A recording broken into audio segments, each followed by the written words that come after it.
के बॉक्स में आते हैं, ये प्लास्टिक के बॉक्स में नहीं आते। इसकी पैकेजिंग बहुत सही है। मैंने पहले इसे रैप किया है इसे।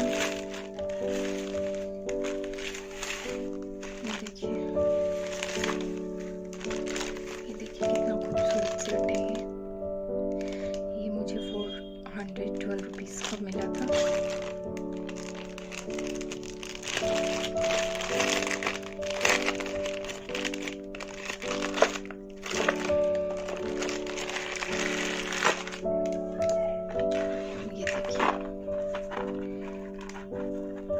ये चोकर सेट है, ये पॉइंट्स के इसमें डिज़ाइन है और ये कुंदनकारी हो रखी है, इसमें ये है। और ये मुझे टॉप्स, राउंड टॉप्स मिला है। इसके पीछे इसका ये पेन है। ये बहुत ही खूबसूरत सेट है। वैसे तो मीशो पे ये 200 समथिंग पे मिल जाता है, पर मैंने मिंत्रा से मंगाया। मैंने पहली बार मिंत्रा से ज्वेलरी सेट मंगाई है, जो मुझे बहुत अच्छी रिसीव हुई है। 412 रुपीज़ की। आप किसी भी ओकेजन के लिए इसे मंगा सकते हैं और पहन सकते, बहुत ही खूबसूरत लगेगी। आई होप मेरी वीडियो